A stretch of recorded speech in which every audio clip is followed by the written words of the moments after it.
It only takes one decision to break the world. Not a bomb, not a war, not a collapse. Just oil stopping. Right now, as you're watching this, millions of barrels of oil are moving across the planet. Tankers crossing. Oceans, pipelines stretching across continents. Fuel flowing into cars, planes, factories, and cities. Everything feels normal. But what if in the next 24 hours that flow stopped? No warning, no preparation. Just silence. No oil leaving one of the world's biggest suppliers. At first, nothing would seem different. Your car would still start, flights would still take off, stores would still be full. But behind the scenes, something far more dangerous would already begin.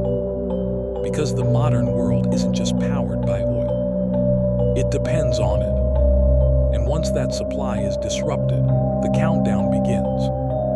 A countdown not measured in days, but in hours. This is the story of what happens next. The world you see around you isn't powered by electricity alone. It's powered by oil in ways most people never notice.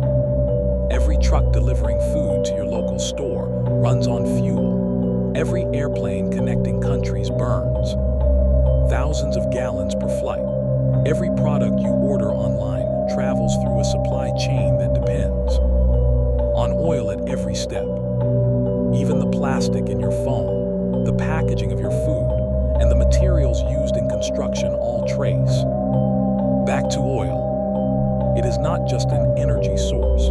It is the foundation of modern life. And because of that, the global economy is built on a simple assumption that oil will always be available. But what happens when that assumption fails? It begins with a single announcement. Iraq halts all oil exports. No shipments, no tankers, no supply leaving its borders.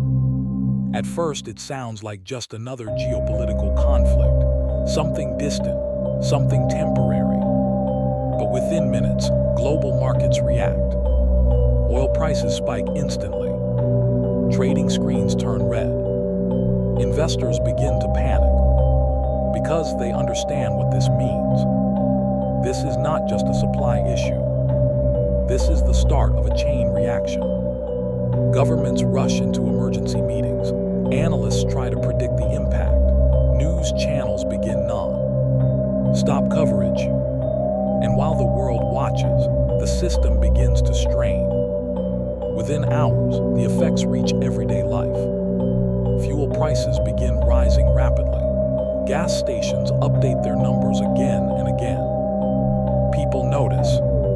Some decide to fill their tanks early, others wait. But as news spreads, fear takes over. Lines begin forming at gas stations.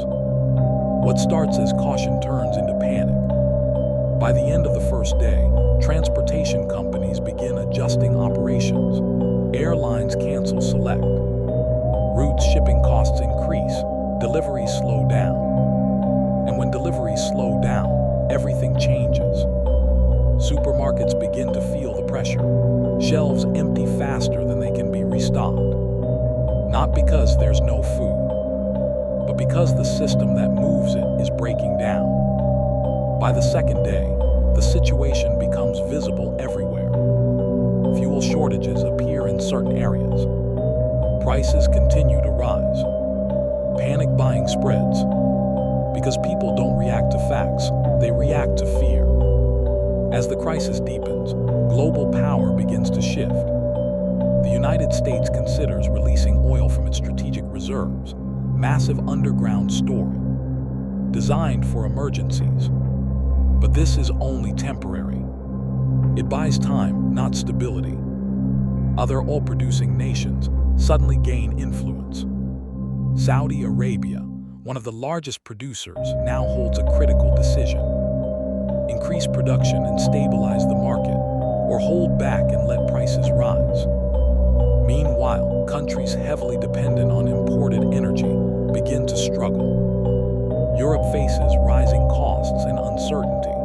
Parts of Asia experience disruptions in supply. Because energy isn't just an economic factor.